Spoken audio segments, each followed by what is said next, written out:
años, cuyo tiempo no puedo ya recordar, siendo residente del Servicio de Cirugía General del Hospital Central de Valencia, yo me ocupaba de hacer las fístulas arteriovenosas para hemodiálisis en esa época. Y ahí nació mi afición por la cirugía vascular. Pero no tenía ninguna referencia bibliográfica que me ayudara a mejorar la técnica. Y entonces, un día, paseando por esa Caracas maravillosa, librería que los venezolanos que están oyendo se acordarán, que era Médica París, en esa librería conseguí un libro cuyo autor era el doctor Andrew Novick.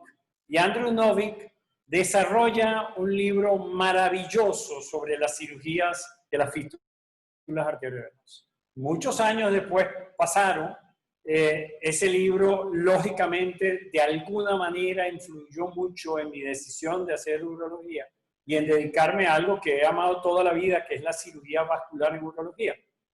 Y estando hace muchos años después en la AUA, en ocasión que me invitaron a hablar de cirugía percutánea, cuando desciendo del podio de dar la conferencia, encuentro unos ojos maravillosos, luminosos y vivaces, que además se asociaban a una sonrisa fácil y glamorosa. En ese día conocí felizmente a la doctora Janet Pott, que se acercaba a saludarme por la conferencia que había dado. Desde ese momento comienza una gran amistad donde nuestras familias se entrecruzan, donde yo tuve la oportunidad de compartir mucho con ella, con su esposo Gris y Ellen. Dicho sea de paso,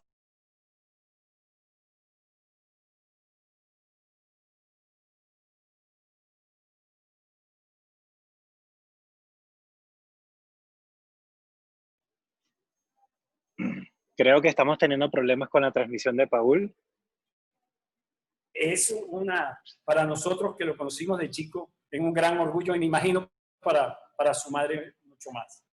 Entonces, pero lo que quiero decir es que a partir de ese momento comienza una gran cercanía y eso es que tuviéramos acceso a una cantidad de amigos en Cleveland y especialmente una experiencia que lo hacemos a nivel de la Confederación Americana de Urología y Janet se ocupa para el momento de todo lo que fue el programa de becas de la Confederación Americana de Urología. Bueno, Andrew Novick vino a Venezuela, él previamente por teleconferencias estuvo con nosotros en la inauguración del IDU hace, imagínate tú, 23 años atrás. Janet estuvo con nosotros ocupándose incluso de toda la organización del evento, estuvo en una estrecha amistad siempre con el urológico. Pero lo más importante que quería resaltar es que a partir de allí, Janet se ocupa del programa de becas de la CAO y con Anthony y con Tony Atala se ocupan entre los dos de organizar para cantidades de muchachos, tanto venezolanos como latinoamericanos, programas de estancia, fellowship, becas para cantidades de muchachos que se beneficiaron de ese rapport con Cleveland.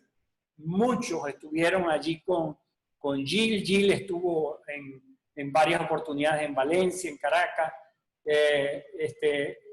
con Eric Klein, con Jonathan Ross, bueno, cantidades de amigos gracias a la intercesión de Janet. Y por eso yo tengo que dar las gracias, siempre agradecido por esa posibilidad que abrió las puertas a tanta gente, a tanto venezolano, y que ayudó sobre todo a la cirugía mínimamente invasiva en lo referente a la cirugía laparoscópica y lumboscópica, a desarrollarla en Venezuela y en el resto de América Latina. Bueno, la doctora Janet Pott no necesita presentación para muchos, es cofundadora del Vista Urology and Pelvic Pain Partner.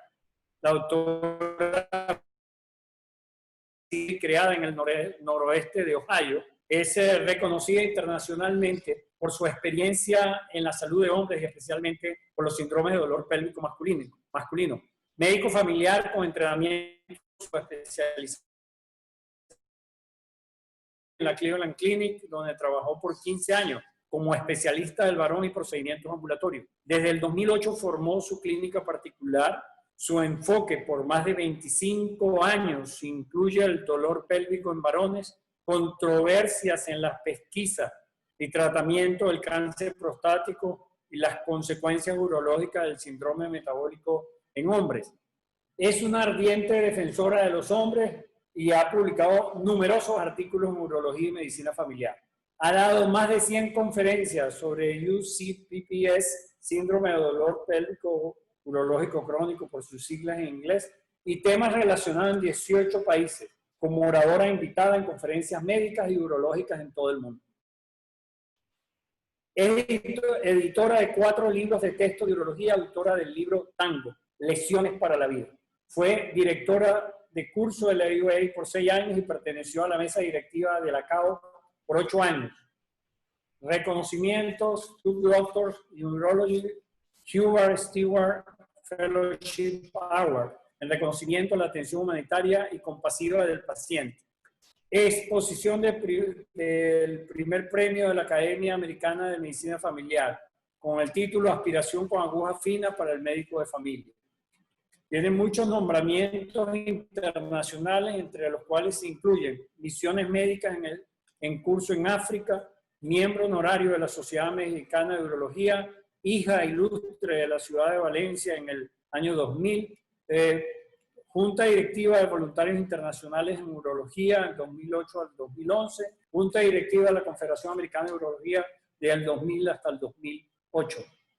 Dentro de los servicios comunitarios internacionales, profesor facilitador de hombre a hombre en Cleveland American Cancer Society desde el 2000 al 2010, misiones de urología pediátrica a través de la curación de los niños 2000 al 2005, African Mercy Ships, misión quirúrgica en Benín, junio de 2009. A veces la doctora Potts, Janet Potts, y otra es la doctora Tango, así ella misma se define. Como doctora Potts forma parte del personal del Instituto de Urología Gleeman de la Cleveland Clinic. Ese rol, además de tratar pacientes, viajar mucho como oradora y conferencista, pero su alter ego es ser la doctora Tango, una bailarina experta que ha quedado totalmente cautivada por el tango argentino. En este papel, ella usa el tango para expresar sus filosofías de vida. También aplica la inspiración revitalizante que deriva del tango para desarrollar un enfoque nutritivo de mente y cuerpo para sus pacientes.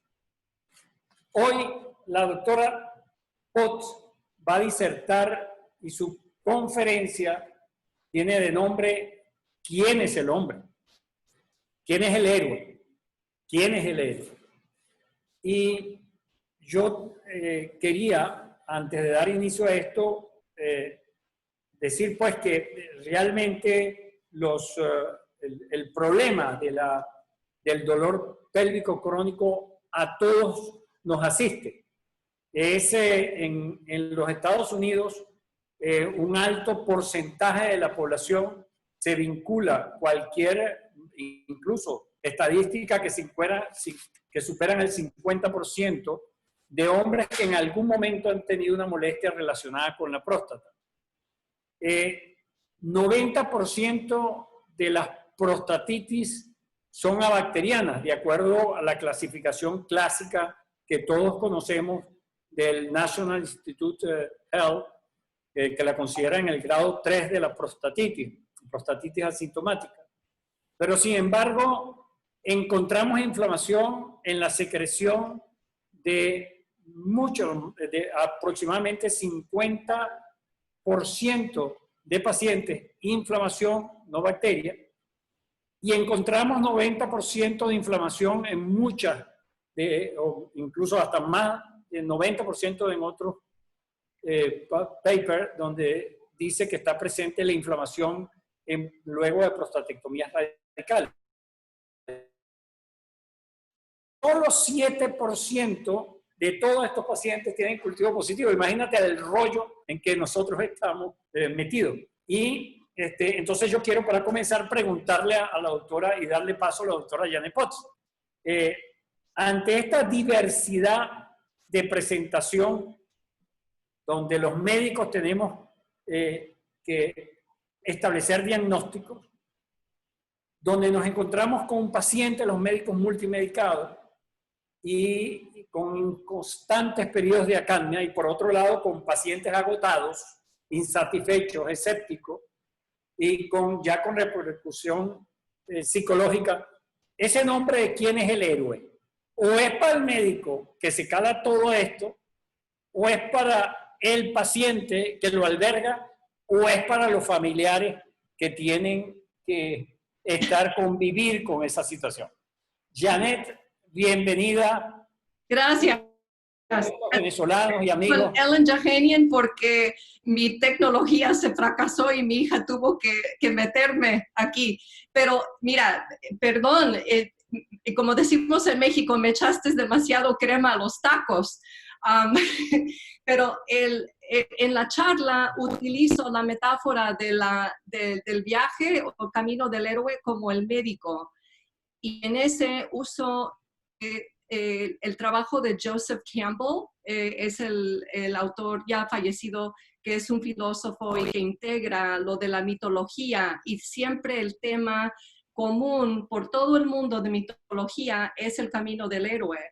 Y ahí es donde empiezo, que al principio uno tiene una vida normal, luego una persona quizás te inspira o hay un problema, hay un reto, y uno, y en esa situación era mi camino, porque en mi camino tuve, gracias a Dios, una persona que dijo mucho en mi juventud, mira, no tiene que ser prostatitis, y luego con más tiempo, a pesar de todo el coraje que enfrenté, todos los, yo los llamo los mafiosos de prostatitis, trataron de mal hablar de mí, porque ellos estaban haciendo sus investigaciones y todo era muy limpio, que es una clasificación de prostatitis. Imagínate, si el dolor de cabeza, la jaqueca, sería clasificado como una encefalitis. Imagínate lo ridículo. Y es exactamente lo que hemos hecho con el dolor pélvico en el hombre. Oh, es prostatitis, cuando en verdad la mayoría de los hombres ni tienen una enfermedad de la próstata y ni una infección. Entonces ahí es donde uno tiene que romper las cadenas, romper, valer lo que piensan la gente de uno, porque por mucho tiempo los pacientes me querían, la gente que querían mejorar a su familiar me querían, pero los médicos, que eran los especialistas de prostatitis, querían siempre hacer obstáculo o sabotaje. Entonces hay que seguir, pero no lo hice sola. Y lo que quería presentar, no sé si vamos a tener tiempo a dar la charla formalmente, pero hubo otro hombre, el jefe de reumatología en Cleveland Clinic, me introdujo en 1999 acerca de los síndromes funcionales. Y él fue otra persona como en el camino del héroe que me dio una herramienta mágica para ver a mis pacientes con otra pantalla. O sea, el síndrome que ahora se reconoce como el síndrome central, el síndrome de sensibilidad centralizado. Bueno, no sé si fue una respuesta muy grande. Adelante, Janet, te oímos. Okay, Continúa con tu conferencia. No sé si quieres que ponga los diapositivos. Sí, cómo no, claro. Adelante. Ok, voy a compartir mi página. A ver. Perfecto.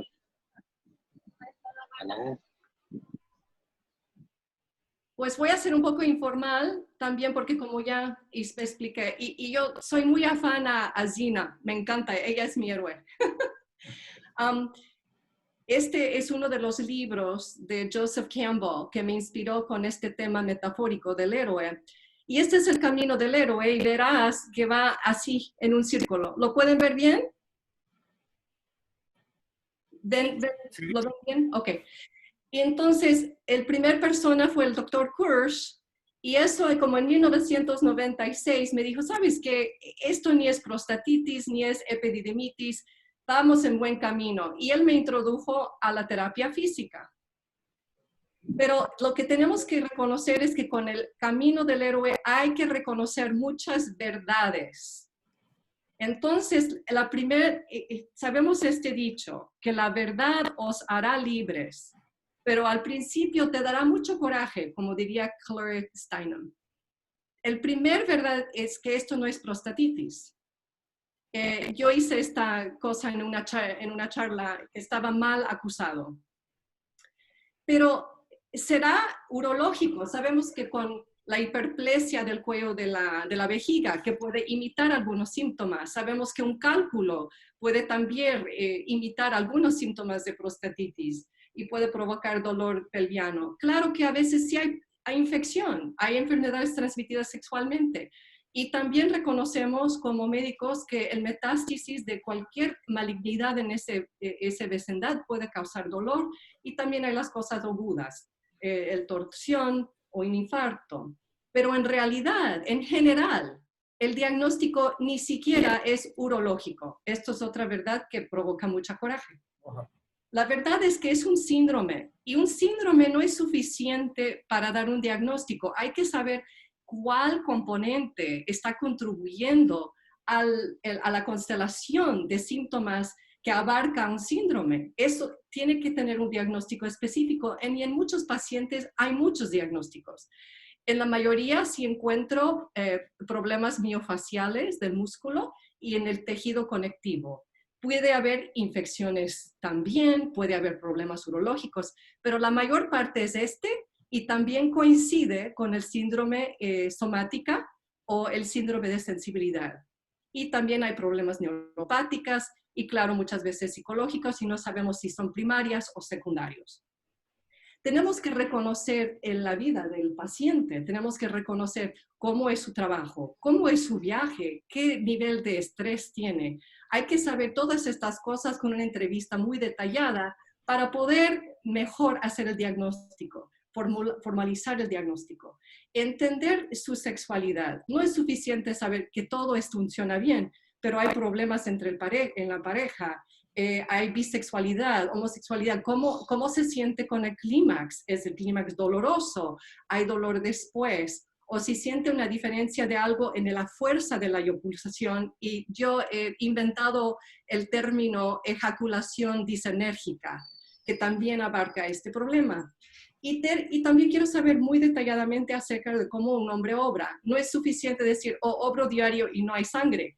Necesito saber más detalles, y uso mucho clasificación de Bristol, y quiero que mis pacientes estén aquí, en tipo 4. Necesito saber lo que hacen en la recreación, cuando están descansando. A mí me encanta hacer el deporte, entonces tengo mucha credibilidad en platicar con estas cosas. Y no es tan importante ser activo, pero ser activo con buena técnica, buenos zapatos. Y entonces el tercer verdad es que no podemos tomar un atajo. No hay manera de hacer un atajo con estos pacientes, y si no hay tiempo hay que hacer 2 citas. Y yo quiero aprender mucho de mis otros colegas, entonces he aprendido de los ortopédicos. Ya sabemos que uno de los lugares del disco que puede provocar dolor, orquialgia, puede derivar del torácico 12, pero hay otras cosas también que pueden estar contribuyendo en la columna. Y aquí una paciente que tiene pronación del pie y un ortótico es increíble, algo tan sencillo para ayudar a una persona con dolor pélvico y con y en específica a veces el dolor del testículo. ¿Y qué son los puntajes del miofacial? Literalmente son nudos que uno puede tocar con práctica y con sensibilidad en los músculos. Y En esos músculos a veces se exhibe debilidad, limitación en el rango de movimiento, y a veces nos premia el examen en donde se provoca o se reproduce el síntoma que la persona tiene. Y esto me encanta porque es muy fácil aprender con práctica, porque el paciente por la mayor parte tiene un lado más sintomático que el otro, y así uno puede aprender practicando qué es lo normal de un lado, qué es abnormal del otro lado. Y aquí hay un ejemplo del dolor que se puede referir en color azul del músculo que está con este tipo de abnormalidad. Y aquí está el psoas y aquí los aductores. Y por la mayor parte encuentro aquí, en el lugar más próximo, el próximo tercero, donde hay más dolor y falta de flexibilidad. Y aquí está el obturator internus. Este es mi músculo favorito y esto lo examino con el paciente en litotomía con un poco de provocación a hacer una rotación externa con la cadera. Y aquí está el piriforme. Y hay mucho, mucho más, pero todos estos tienen algo que contribuir en muchos pacientes, no todos, pero en muchos. Y aquí es una imagen del hemipelvis lado derecho desde adentro. Y aquí vemos el camino del nervio pudendal. Y esto también puede estar provocando los dolores, provocando hasta problemas con la orina, la sensación de urgencia también. Y esto se puede examinar con delicadez, a ver si hay un tinel, una señal tinel por ahí. A veces se confunde este diagnóstico con el nervio posterior femorocutáneo, porque también los pacientes pueden sentir que hay mucho dolor o provocación con sentarse y tienen los mismos riesgos. Esto a veces no es tan importante, pero si una persona no se está respondiendo, quizás aquí se podría hacer un bloqueo de nervio. Y esta es la manera en que yo hago mi examen, despacito. Y todo lo que examino, lo examino primero desde en medio y atrás. De último, dejo la próstata, porque yo quiero que el paciente aprenda que todos sus síntomas vienen de otras partes y no de la próstata. Y luego, con la mano derecha, yo examino el hemipelvis derecho. Con la mano izquierda, hago lo izquierdo. Y también toco el coxis para tener movimiento de 1 a 2 centímetros sin dolor, porque ahí el coxidinia no es coxidinia, en la mayor caso es elevator que está jalando y espasmo. Número 4, la terapia física en Estados Unidos se ha convertido en el nuevo ciprofloxacina. Y esto no es bueno, esto es algo muy malo. Con la misma falta de examen, con la misma negligencia de no tener cultivos ni seguimiento, ahora los urólogos aquí están haciendo, oh, este hombre, pues ahora la onda es que no es prostatitis. ¿Qué hace esa doctora Paz? Los manda a terapia física. Y aquí tengo pacientes que han estado con terapia física por años. Y es porque tienen otro problema, que no es terapia física. Hay que tomar estos pacientes en serio. Este es un paciente que tenía prostatitis por 5 años, pero en verdad este hombre tenía diverticulitis. Y en Estados Unidos esto también ya se está volviendo epidémico con muchos pacientes más y más jóvenes. Él se seguía tomando antibióticos y claro, esto fue uno de esos raros casos donde el antibiótico funcionaba porque sí había infección o inflamación. Este es un muchacho joven de 36 años en que la terapia física no funcionaba. ¿Pero por qué? Porque tiene un chondrosarcoma del acetábulo y tuvo que tener una hemipelvectomía. Y también este hombre tenía así ese papel neurótico, todo, pues todo el mundo creía que pues tiene prostatitis o tiene dolor pelviano de ese tipo neurótico, pero esto es lo que tenía. Y si él hubiera seguido con terapia física, quién sabe hasta dónde esto llegaría.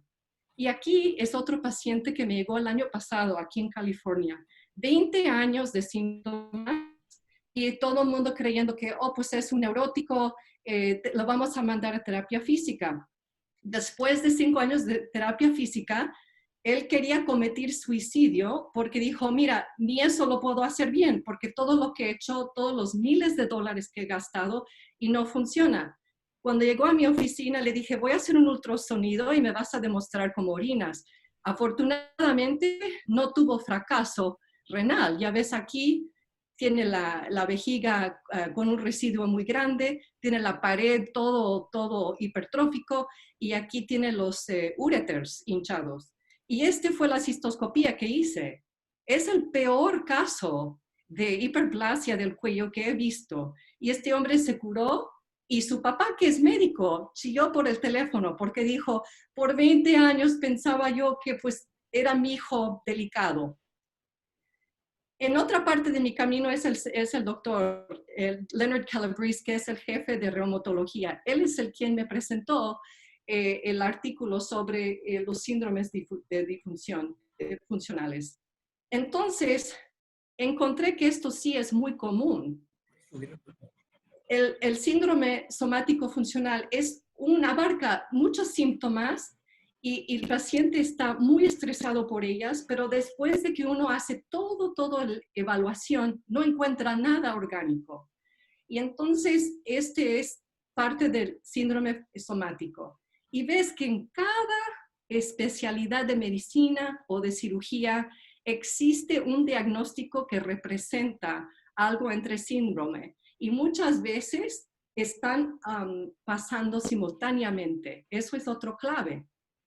Yo entonces hice un estudio, nada más haciendo todos los archivos, y vi 100 pacientes por segunda opinión, y resulta que 65% de ellos tenían el criterio para este síndrome. Este síndrome solamente existe en 4 a 8% de la gente por toda la vida. Entonces, esto sí es evidencia muy importante y nos da a entender que este dolor que llamamos prostatitis es más bien un síndrome global y que hay que diseccionar los contribuyentes. Otro grupo, después de que hice esa presentación, fueron en el database de CPPS y encontraron que los pacientes reportaban con mucho más frecuencia síntomas o enfermedades en cada uno de estos temas, en cada una de estas regiones. Eso también es comprobante de este síndrome. El doctor Younes, él es la persona que cambió el nombre de fibromyositis a fibromialgia, y él también cambió el nombre de Functional Somatic Syndrome al síndrome central de sensibilidad. Y aquí vemos que es una calle de dos sentidos, que hay unas predisposiciones, pero ya que está establecido, este síndrome sigue a sensibilizar toda la región o más regiones del cuerpo. Últimamente, el Instituto de Salud Nacional está apoyando un estudio multidisciplinario y han visto que, igual lo que hemos observado por años, que el 75% de los síntomas de pacientes con dolor pelviano es afuera del pelvis. La mayoría tienen problemas con el sueño y eso está correlacionado con peores síntomas. La depresión, eso también lo hemos visto y no es sorprendente, y las personas tienen un sentido de ser victimizados y sin esperanza. Llegamos a la última parte del camino, donde encontré otro médico en California hace muchos años, y yo trabajando solita en Cleveland, a veces mi jefe me dejaba viajar a California porque sabía que yo no tenía ningún otro auxilio ni apoyo en todo el país ni en el mundo. Y este médico que ya está jubilado, él siempre me decía, no estás loca, no estás loca, estás haciendo bien para tus pacientes. Entonces, esto fue una parte también muy importante en este viaje. Entonces, les recuerdo que no es prostatitis, es un síndrome. Hay que diseccionar todas estas cosas para saber mejor cómo tratar al paciente y se requiere un manejo multidisciplinario. ¿Y qué es lo que quiero decir con eso?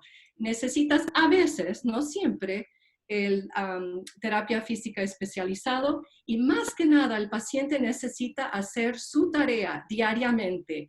Esto, hidratar, entrenar la vejiga, tener mejor obra, movimiento de intestino, mejor salud del intestino, más disciplina con el sueño, valorizar lo que es el sueño, 7 a 9 horas al día, y tener un sistema de mindfulness que es como meditación y respiración parasimpatético.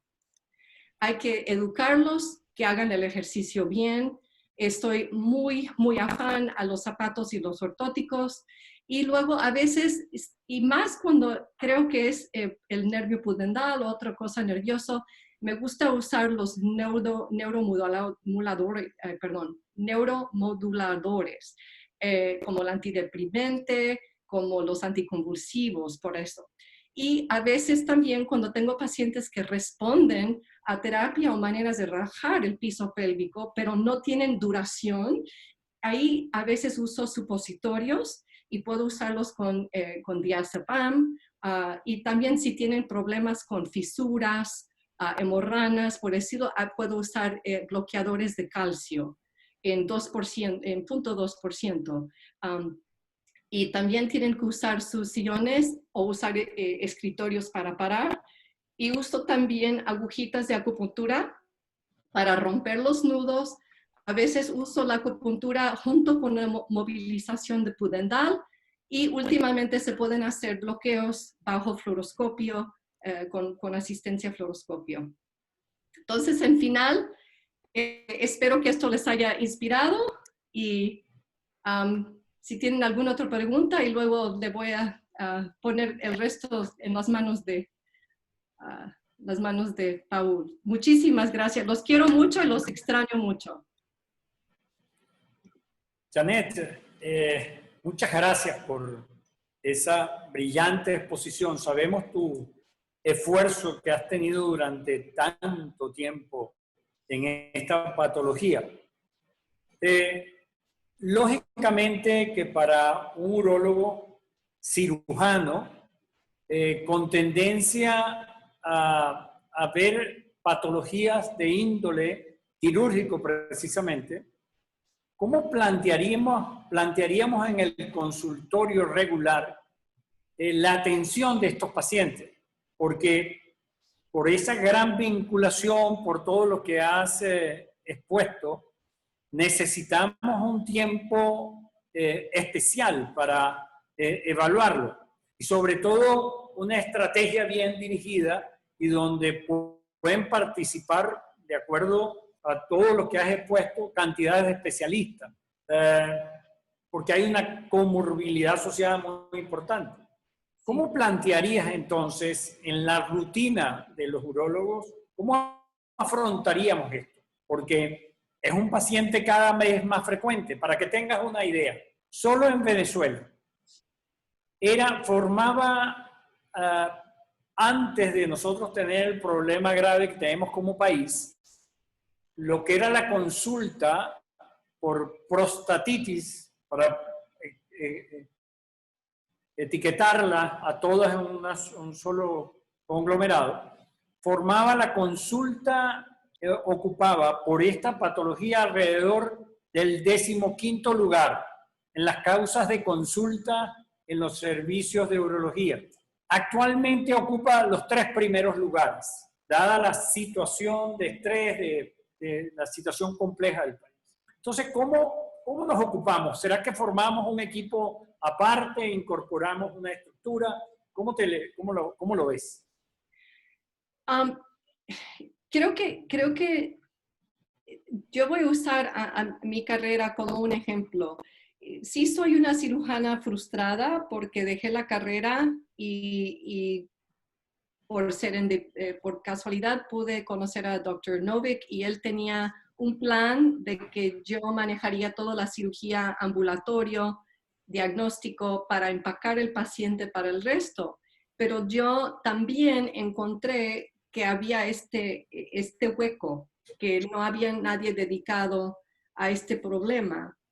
Entonces, creo que porque ya no soy cirujana en el quirófano, no siento una presión de tener que tener el quirófano y tener que trabajar a estos pacientes. Por eso también les quiero dar permiso de sentir frustrados y sentir que no tienen el tiempo, Pero si alguien querrá hacer el inventario, la entrevista, y luego tener a alguien en el equipo que tiene tendencias quirúrgicas, por ejemplo, en estos pacientes yo hago los retrogradas, hago la cistoscopía, hago las biopsias, hago todas estas cosas. Entonces, cuando lleguen, un porcentaje pequeño de esos hombres van a requerir más evaluación invasivo y yo lo puedo hacer. Entonces, vale la pena hacer una especie de fellowship para alguien que es médico familiar, porque en Estados Unidos los médicos familiares somos más intervenistas. Hacemos endoscopías, hacemos partos, entonces no es como un internista, es más bien médico familiar. Son los que en los lugares rurales que también hacen apéndices, hernias, cosas, por ejemplo. Entonces, ya con esos antecedentes, en un grupo como en IDU, que se podría hacer una especie de fellowship para que estas personas en lugares donde hay mucha cirugía, tantas otras cosas que hacer, hay alguien dedicado a hacer esto. Y luego si algo se encuentra, un cáncer, algo así, pues se refiere al colega que es oncólogo, ¿no? Pero la mayoría de los casos se pueden hacer de esa manera y luego también tener las terapistas, tener psicólogos y luego nada más con práctica tener una farmacia que puede hacer estos tipos de supositorios o mezclas de medicamentos en más bajos dosis, por ejemplo. Ahora, Janet, tú hablaste del síndrome de sensibilidad central. Sí. Es muy interesante. ¿Cómo es por exclusión que llegamos a ese diagnóstico? O sea, tenemos una cantidad de posibilidades que puedan estar induciendo el dolor. ¿Cómo llegas a la conclusión al final que en un caso particular estamos en presencia del síndrome de sensibilidad central? Perdí parte de tu comentario, perdón. Sí, me refería a que hablaste del síndrome de sensibilidad central. Hay mucha patología, por lo que acabas de presentar, que tenemos que descartar. Pero ¿cómo? Y bueno, lo podemos hacer con la medicina convencional y tradicional, ir descartando todos aquellos factores de influencia. Pero ¿cómo llegamos a este de sensibilidad central? ¿Cuáles son los casos que nos pueden hacer pensar que estamos en presencia de un síndrome de sensibilidad central? Pues cuando se hace la entrevista y cuáles otros problemas médicos tienes, la persona puede decir, oh, pues me hicieron una colonoscopia porque voy muy frecuentemente y tengo mucho retortijón, pero no encontraron nada. Es una clave. O cuando estoy muy nervioso, siento que me está dando un ataque de corazón. O mi médico pensaba que yo tenía úlceras y resulta que no tengo úlcera, pero tengo un dolor crónico aquí. Estas cosas van juntos. Y cuando el paciente, como una regla, si el paciente es menor de 50 y no tiene otros riesgos, es más bien esa cosa. Cuando una persona ya es mayor de edad y dicen, tengo esta cosa rara, pues siempre tengo que descartar un cáncer, descartar algo muy malo. Y lo he visto. Desde que he llegado a California, he tenido un solo caso de prostatitis bacteriana verdadero.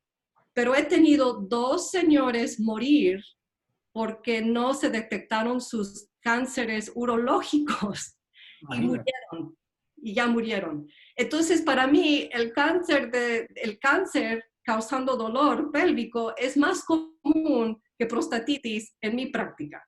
Imagínate. Interesante. Sí, entonces, y tal vez con las personas son mayores, todavía hay que hacerlo. Y es fácil primero descartar una infección, descartar cosas malas. Y luego de ahí ver, oh, este paciente cuando hago la revisión de sistemas, y oh no, sí, ahí tengo algo. Y oh sí, ahora que lo mencionas, también tengo jaquecas. Y también tengo esto. Y ya dice, esta persona muy probablemente tiene la sensibilidad central. Es lo que llamábamos hipocondríacos, entonces. Exactamente, pero es un síndrome y creo que con darle validez al paciente y decir, oye, hay este síndrome y lo que vamos a hacer es manejarlo porque usted tiene una predisposición para estos tipos de problemas que son muy misteriosos y a veces vienen de niñez. No tiene que ser trauma de abuso sexual, puede ser cualquier trauma, una falta de madurez con traumas emotivos y les hace a una persona ser más susceptibles. Entonces, de una forma, y pues, again, hay que practicar, les doy a entender que hay este problema y que se reconoce, tiene su nombre y se trata con con ejercicio aeróbico, con antideprimentes, pero el ejercicio puede reemplazar lo que hace químicamente el ejercicio aeróbica y todo lo que es cuidarse a uno mismo, meditar y aceptar y abrazar quiénes son. Es una parte del ejercicio de decir, voy a quererme todo en total y todo con mis deficiencias. Bueno, Janet, ¿estás en una silla cómoda allí? Más o menos.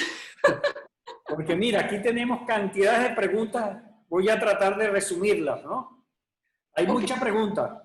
Y también nada más quiero decir que tengo mi guitarrista aquí. Esperándote. Muy bien, pero hay mucha gente interesada sobre el tema y no es frecuente que tengamos que responder, o sea, tengamos la oportunidad de alguien nos pueda responder a tanta duda, sobre todo en esta área. Porque como tú sabes, los cirujanos somos más pragmáticos y tratamos de resolver la cosa por esa vía. Sí, sí, Entonces, sí. podemos hacer dos cosas. Si el hombre está apurado, el guitarrista, puedes cantar lo que querías ahora y luego seguimos con las preguntas o terminamos la pregunta y el guitarrista toca. Pregúntale al guitarrista. Okay. Rick, do you want to just sing now and then we'll continue the Q&A? Let's do it. Si no les molesta a los demás, porque no quiero aprovechar, pero quiero darles un regalo. No, está bien, bienvenido al regalo y seguimos con más ganas. Ok, ok.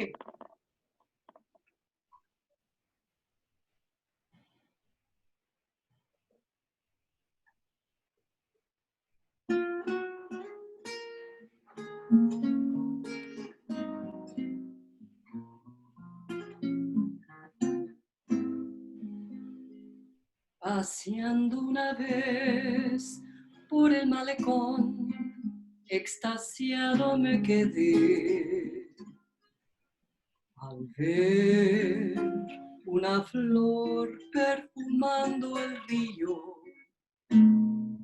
Era angelical como el azar y corría,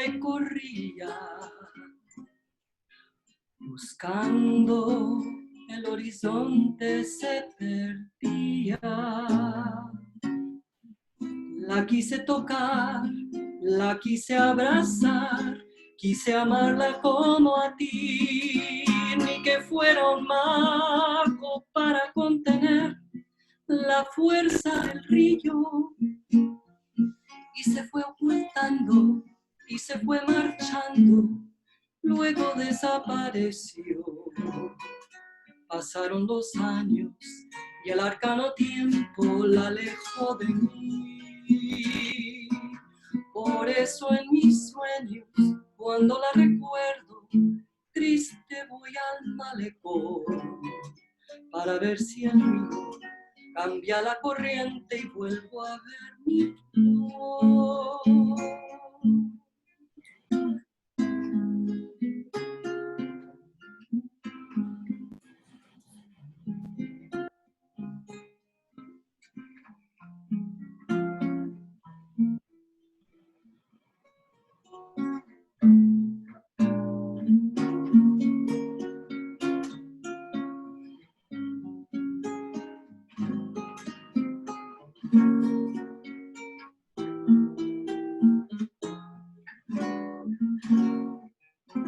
La quise tocar, la quise abrazar, quise amarla como a ti, ni que fuera fuera un mago para contener la fuerza del río.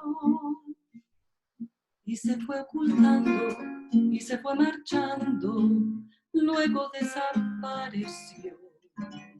Pasaron los años y el arcano tiempo la alejó de mí. Por eso en mis sueños, cuando la recuerdo, siempre voy al malecón para ver si el río cambia la corriente y vuelvo a ver mi flor.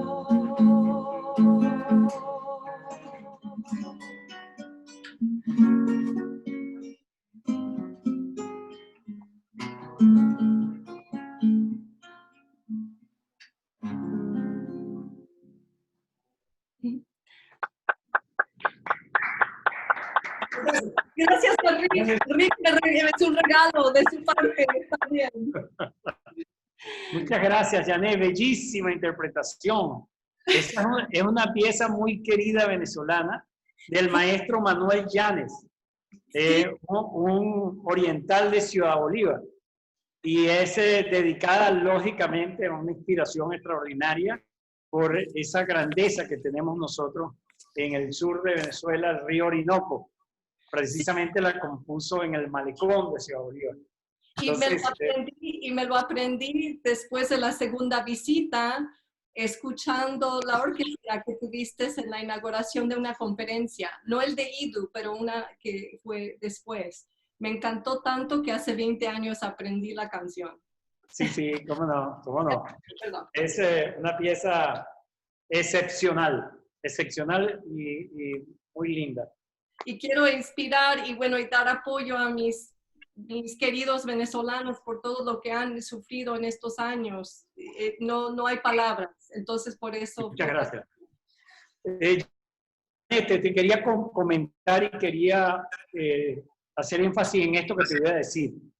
Este grupo de venezolanos a los cuales yo no soy de los que tomaron la iniciativa, el doctor Salvador Rocaful, Francisco García y una cantidad de muchachos más egresados de nuestros posgrados que están en el exterior, han tenido la brillante idea.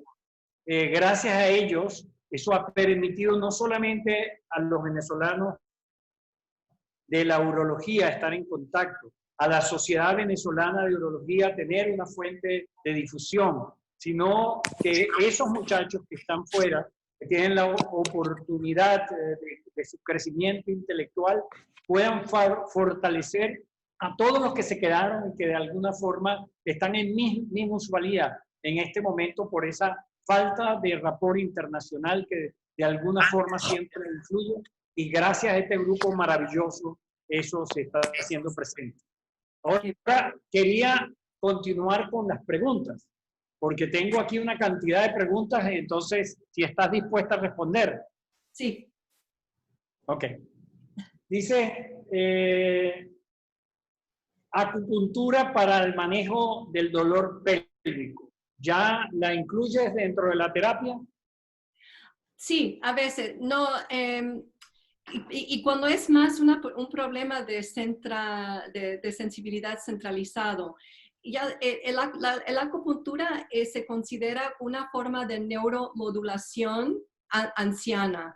Y mientras que haya seguimiento, creo que es safe, que se puede hacer sin daño.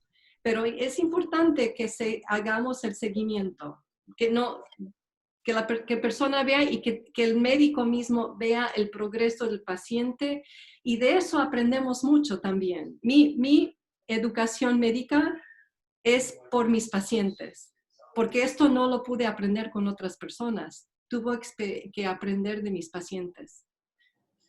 Muy bien. Utilidad del tadalafilo en estas situaciones. ¿Tiene indicación? ¿Y cuál es la indicación del tadalafilo? Tadalafilo, el Cialis. Oh, Cialis, perdón. El Cialis, pues si hay problema más con la fuga de orina, Eso puede ayudar. Pero también cuando las personas tienen problema con dolor de eyaculación, más vale que aprenden a relajar, y a veces es el nervio pudendal con uno de sus ramas anteriores. A veces puedo usar supositorio para eso o un ligerito dosis de Valium 1 hora antes de tener sexo para ir entrenando el pelvis a estar más relajado. Pero si estás nada más tratando a alguien que tiene de parte de su papel, de problema con la fuga, con la presión de la orina, puede usar el Cialis también. Pero no es uno de mis primeros herramientas. Ok, aquí hay algo muy interesante que es la dieta de alguna forma siempre interesa en estos aspectos, ¿no? Influye. Hay algunas recomendaciones desde el punto de vista dietético. Lo importante es estar hidratado, pero no muy hidratado. Tuve un paciente que levanta pesas y le hicieron el diagnóstico de cistitis intersticial por su frecuencia, pero resulta que estaba tomando 4 litros de agua y no tenía cistitis intersticial. Y eso, pues claro, todo el mundo sabe, haces un diario que el paciente documenta el volumen. Yo siento que las cosas que ayudan con evacuar el intestino, esa dieta es la dieta que ayuda el pelvis. Pero no creo que es raro que haya cistitis intersticial. Eso normalmente lo estamos viendo en hombres mayores, y eso también se puede encontrar fácilmente con un diario. Ok, Janet, la medicación intraprostática, en caso de que consideremos se trata de una prostatitis, hay una inflamación crónica demostrada allí, la medicación intraprostática es una opción, existen opciones, algunas indicaciones para ella. Han habido algunas series pequeños y no tiene tracción, no es algo estándar. Cuando sí encuentro que realmente una persona tiene infección crónica en el tejido, es preferible hacer el cultivo de localización y luego tener una forma de supresión diaria, un pequeño dosis, igual como haríamos en una persona que tiene susceptibilidad a infecciones urinarias. Y luego en 6 meses hacer un experimento, cambiar el antibiótico. Y a veces sí, la cirugía sería indicada, hacer una resección transuretral si tienen otras razones para hacer la resección por el hiperplasia. El uso del Botox intraprostático, que se ha hablado también. Eso también lo veo controversial, pero si uno tiene demostración con, por ejemplo, urodinámica, que sí hay algo ahí, hay una tensión, quizás tendrá su lugar, pero el Botox, desafortunadamente, no hay buenos estudios con Botox ni en la inyección de los músculos pelvianos. Entonces, y desafortunadamente yo no he hecho mi parte de hacer estudios en este campo. Pero prefiero seguir todo con mucha conservación, conservadoramente, porque estos pacientes también son muy susceptibles a luego tener más dolor crónico a pesar de nuestras buenas intenciones. Una situación frecuente que vemos en urología y es controvertida, en días pasados estuvimos conversando en el chat, paciente que tiene un PSA elevado y él no tiene esa bacteriana, la prostatitis, tiene una prostatitis bacteriana, no hemos descubierto nada en los cultivos. Tú en estos pacientes haces una prueba terapéutica igual y luego rehacer el antígeno prostático luego de esa prueba, ¿o no? Oh, eso sí tiene mucha controversia.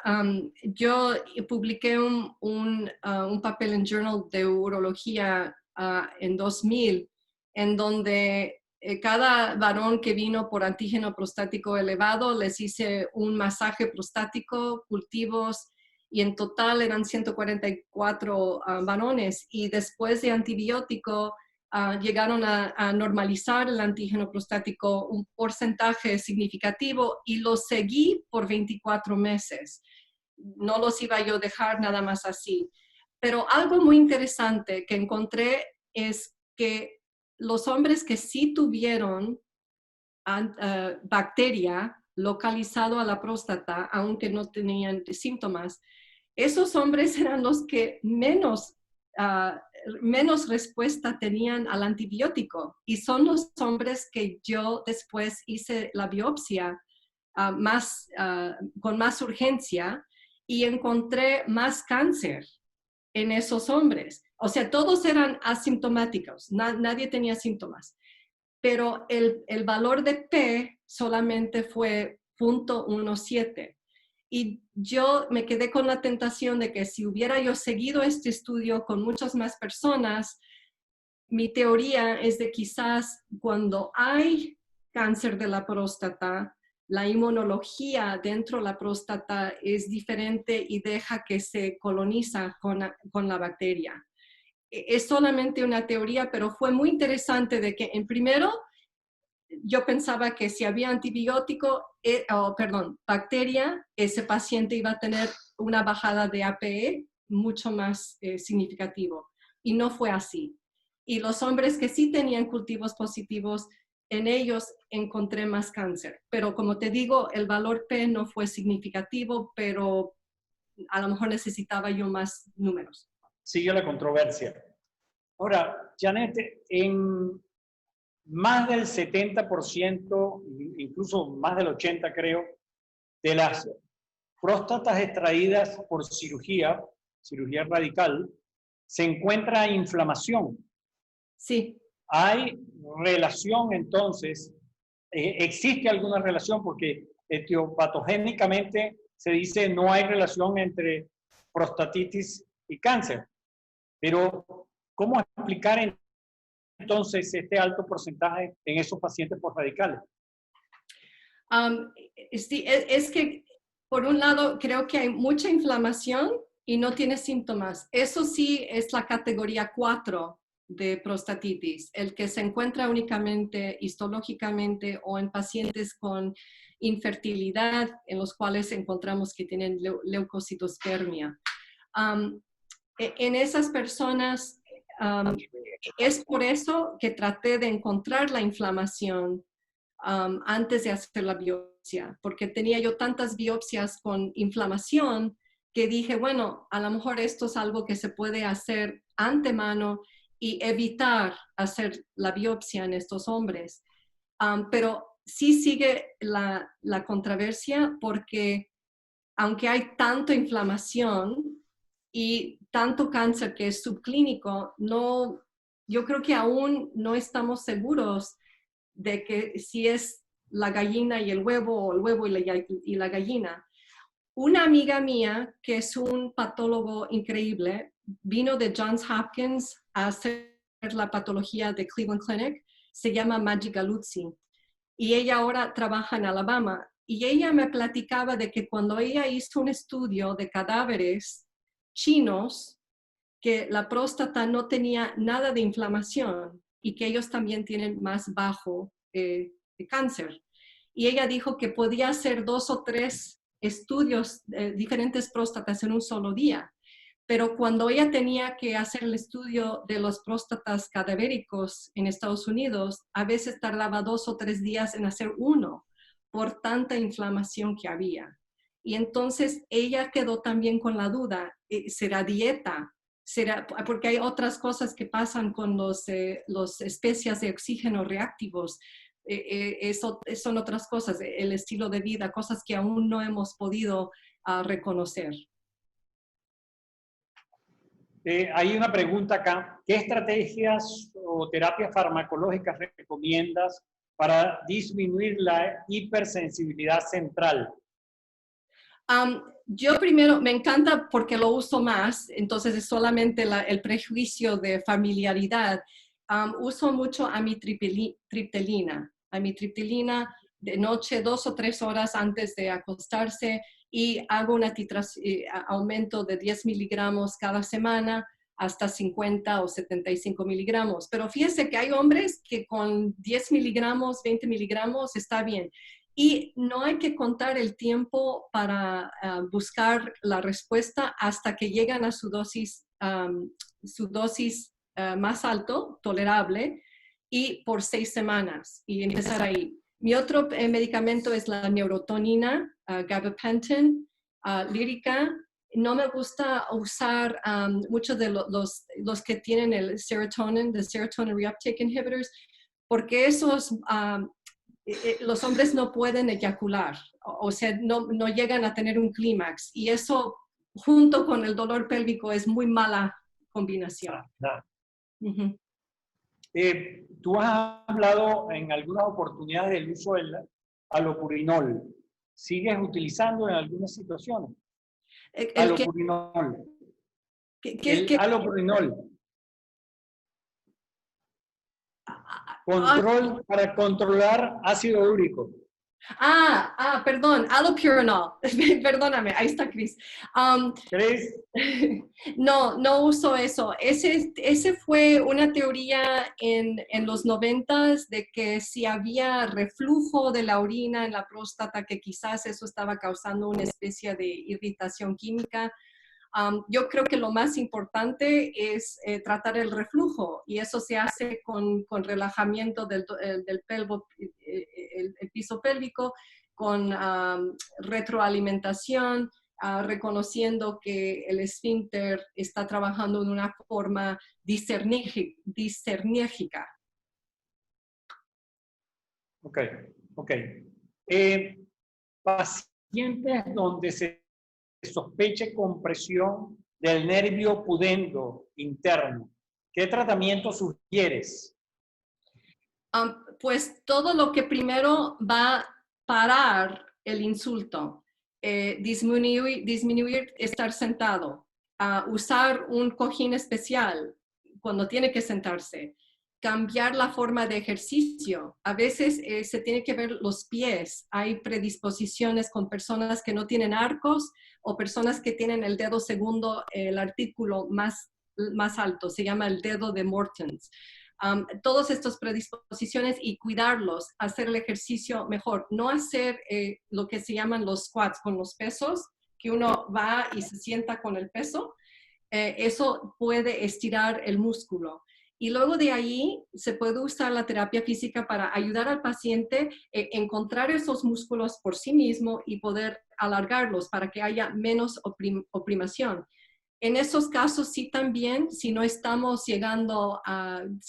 abarcando más mejoraría, quiero usar un medicamento de neuromodulación. Y luego, si eso no está ayudando, un bloqueo. Y es preferible hacer los bloqueos pudendales, uno cada 4 a 6 semanas, 3 veces en total, para que uno pueda ir aumentando la mejoría poco a poco. Igual como uno haría las inyecciones del vas deferens. Yo los pongo cada mes hasta que ya termina y se baja, se disminuye el dolor. ¿Esas infiltraciones las haces tú o tienes unas personas que las hacen? Tengo una persona, es una anestesióloga que se dedica a eso y lo hace bajo fluoroscopio. Uh-huh. Oye, qué bien. Muy bien. ¿Realizas electromiografía en todos los pacientes con dolor pélvico crónico o para determinado grupo? No, solamente lo uso cuando voy a hacer urodinamia, y muchas veces no se tiene que hacer la urodinamia porque con la experiencia y con un diario uno ya puede hacer el diagnóstico, pero a veces sí lo necesitamos para algunos casos donde hay un riesgo de un problema neurológico central, como en las personas que tienen multiple sclerosis o Parkinson's, por ejemplo. Pero no uso solamente el tacto. Y disinergia esfinteriana, ¿no utilizan la urodinamia en esos casos? Oh, sí, pero si no tienen ningún otro riesgo, en estos pacientes la mayoría es un pseudo disenergia. Y eso lo puedes ver con hacer un seguimiento de 3 meses y ves que cuando haces una urodinamia no invasivo, en que uno orina en un aparato urodinámica. Sí. No sé cómo se llama en español, la urodinamia, en donde no estás metiendo las ondas. Sí, está entendido. Entonces, la fluidometría. Sí, y cuando vemos la curva, se puede ver que la persona sigue mejorando. Y claro que sabemos que cuando hay disenergia, no es una curva así liso, es una curva con muchos dientes. Regular. Sí, y eso también se puede usar electromiografía en ese caso también y hacer la comparación después. Pero es tan común en este problema que se puede hacer antes y después sin electromiografía y solamente ver que la curva se alisa. Muy bien. Creo que esto ya lo dijiste, pero insisten el uso de la gabapectina o pregabalina también en estos casos. Sí, me gusta mucho, pero el paciente tiene que tener mucha paciencia y es importante que uno les ayuda. Ahí puede ayudar mucho una enfermera. No tengo enfermera ni asistente, pero yo hago todo eso. Que cuando se sienten frustrados, no, vamos a seguirle e irlo aumentando. A veces hasta 2.700 miligramos total al día. Bien, Janet, en el caso de que ya tengamos identificados gérmenes, ha cambiado mucho la terapia antimicrobiana, pero por mucho tiempo hemos usado las quinolonas como drogas de primera línea. ¿Cuál es hoy, en virtud de los inconvenientes, los efectos adversos que nos pueden dar las quinolonas, cuál sería hoy un esquema de tratamiento que utilizas con mayor frecuencia?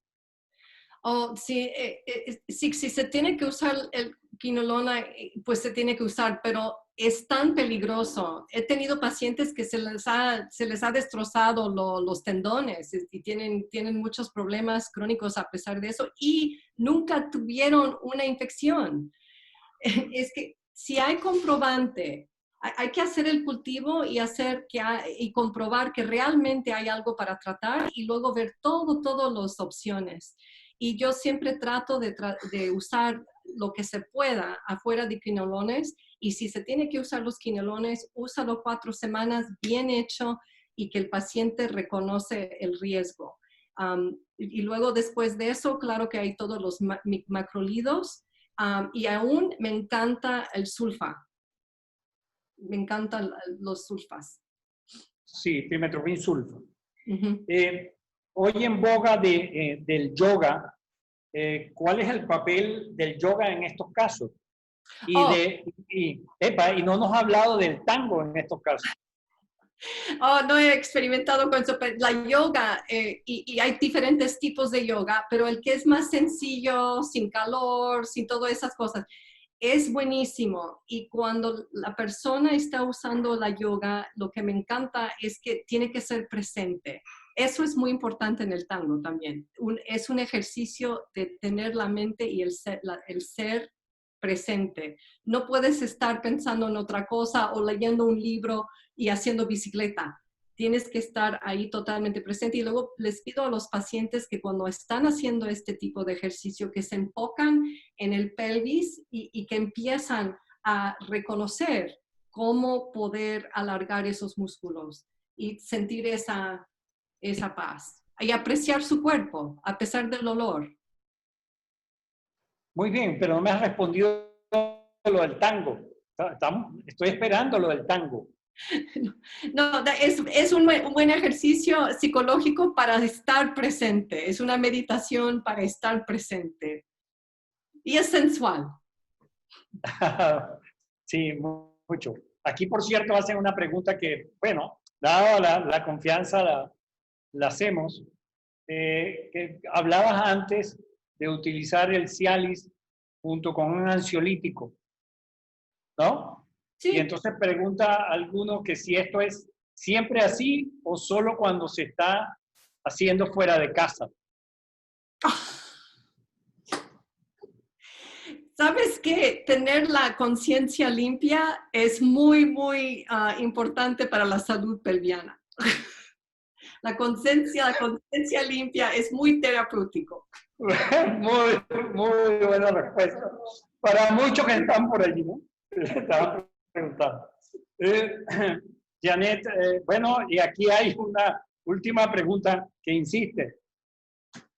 ¿Qué hacemos cuando no hay causa demostrable? ¿Es idiopático? ¿No? ¿Qué hacemos con ese paciente? Ya no hay otra cosa que hacer.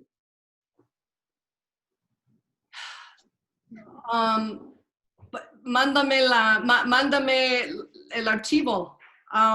No, es que hay veces que ser honesto con pacientes y decir, mira, mañana es el primer día de tu vida, ¿cómo tú lo vas a reenmarcar? Es una plática muy difícil a tener, porque no es decir que estás renunciando, pero tiene a veces el paciente que tomar unas vacaciones de todos los médicos y todo lo que es en el sistema de salud, porque también eso es mala enfoque. Y también con los síndromes centralizados, una de las peores cosas que se puede hacer es seguir haciendo evaluaciones. Eso es antiterapéutico. Entonces, también es conveniente por la salud del médico. Sí. Porque es una situación difícil cuando consigues un paciente que viene ya que ha hecho una gincana, ha ido de médico en médico, múltiples medicaciones, el hombre viene psicológicamente alterado y casi que te reclama a ti que no has dado con la solución. Entonces, cuando viene por cuarta vez, que no hayas que ya mandarle y decirle, es bueno mandarlo a la playa también.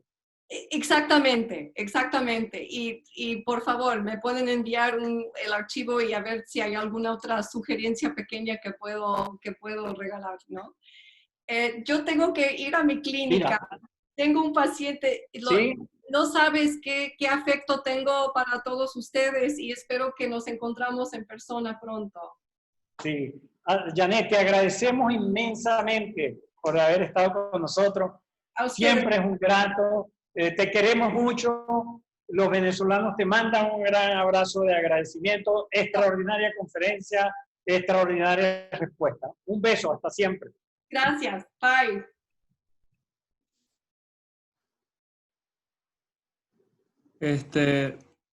Doctor Paul, vamos a tomarnos unos segundos para promocionar la próxima conferencia. Sí. Como todos saben, bueno, continuamos con nuestras sesiones de webinar de World Venezuelan Urology. La próxima la vamos a tener el día sábado 13 de junio, donde estaremos hablando un poco sobre la prevención y manejo de las infecciones de implantes penianos y manejo de complicaciones no infecciosas de los implantes penianos. Estará moderado por el doctor Carlos Rojas y la participación excelente de nuestro amigo y compañero, el doctor Ricardo Munerriz.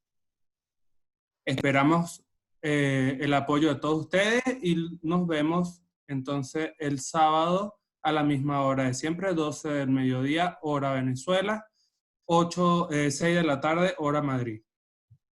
Miguel, muchas gracias por esa promoción. Gracias a ustedes, saludos doctor como siempre, saludos a Magia y a todos allá en Valencia. Aquí está Magia. Ahí ya la estamos viendo. Gracias a todos.